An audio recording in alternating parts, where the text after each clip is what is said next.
Somebody on the YouTube left me a comment.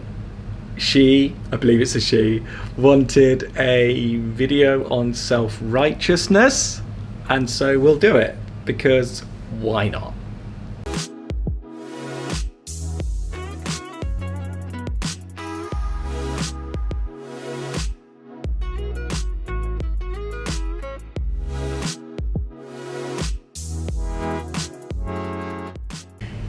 So, self-righteousness, what is this? Well, it's a big block towards authentic deepening in a way. It's a big block to love.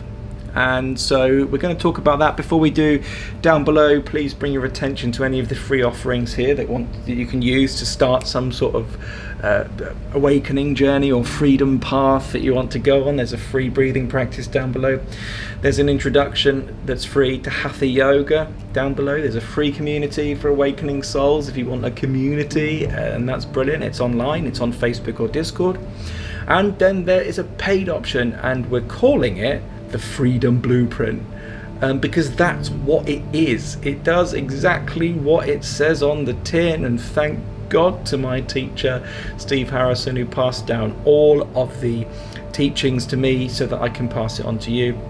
You can apply for it down below. It does take a certain quality of person to do this, so please make sure you're serious about freedom and you do really want to set yourself free, because if you don't, you won't do the work that's required of you in this 6 month to a year training, because it will be a lot. It asks a lot of you, and so there's that. It's there for those that feel called or drawn towards it, because it does work. So, self-righteousness. Question. Gosh, God, I'm so dramatic today. This is wonderful energy flowing through me. Question though. Do we need to be right? Because that's what self-righteousness is about, isn't it? It's this need to be right all of the time. Well, where does this come from? Let's talk about ego. What is ego? Ego is that separate sense of self in the mind, isn't it? Completely false sense of self, not truth, yet it's apparently real, seemingly real in our mind, and we believe ourselves to be that me in the mind, but of course we can't be, because we're the one that observes that me. But all right, for now, let's say there's two me's. In fact, let's say we're completely identified with this me, the one in the mind. Why does this one always need to be right? What does it mean for that one if it's wrong? It means death, doesn't it? And so it will fight and fight and fight to be right, even if it has no right to do that, even if it's on a subject that the ego knows absolutely nothing about. It will still fight to be right. Why? Because there's an identity in it, and this identity needs to be right to sustain itself, doesn't it? But also it's a subtle form of protection. Perhaps when we're children we were told that we were wrong, and maybe that came because our parents knew that they were right, although they aren't always right, and we know that, don't we? Because they pass down generational karma to us in their righteousness. Does that make sense? Hopefully. So,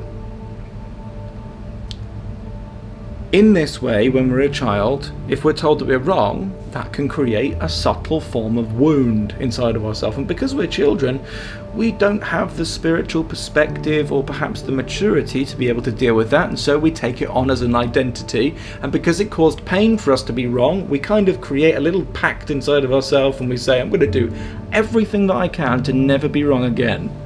And some people go off into finding loads of knowledge. I did that, but it just makes you even more ignorant, love you so much, to life, the real process of life here.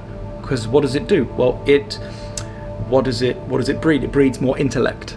Knowledge equals mental, intellect, knowledge, and in a way it's all conceptual. And in fact, then too much concept can be harmful to a spiritual journey, because a spiritual journey is not conceptual at all, it's experiential, isn't it?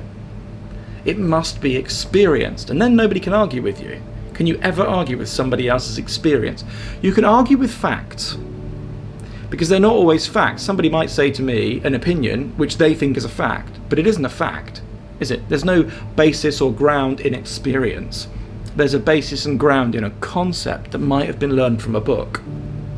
And so why does it need to be right all the time, this egoic sense of self? And that's because it's trying to protect that little one inside, maybe we could call it the inner child, that little one inside that was told it was wrong a lot as a kid.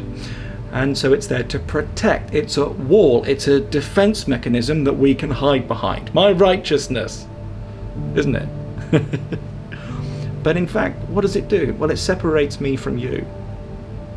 It also separates me from life, because I become that one in the mind who's right, isn't it? Seemingly, in a way. And why can't I be wrong? Well, because the ego is there to protect, yes, and if we become vulnerable, which being wrong that's what it is. It's a fear of being vulnerable, isn't it? Why are we so scared of that? Well, because we've built our walls so high so that nobody can hurt us again. When we let that wall down and become vulnerable, it takes a big gulp, a little bit of pain, and good job it hurts, because in a way that's how we heal it. We feel things to heal things, and then they don't come back.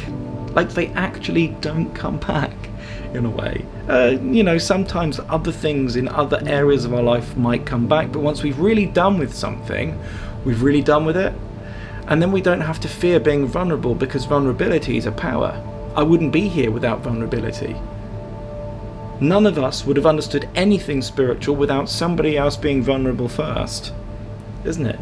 And see how much power there is in it to change and transform another one's life through somebody else's vulnerability. And so when we can be truly vulnerable, then we're really powerful, in a way, and it won't be misused, that power. That power is a true power. It's an honest power, in a way, and that can be used for good. If we can't get vulnerable, though, we'll always be this one in the mind, isn't it? We'll always be separate from self. We'll always be separate from others. Why? Because we are a separate identity onto ourselves in the mind. It's a me that can never be wrong. And this is what it means to be self-righteous, to be so steadfast and grounded in one's rightness. And it's ugly, isn't it? And it hurts me, the one doing it. Why does it hurt me, the one doing it? Because I am then separated and disconnected and isolated from everyone in my rightness. And for me, that price is too much to pay for being right. I hope this helps. Here's to us all being wrong once in a while. It's good for us. Namaste.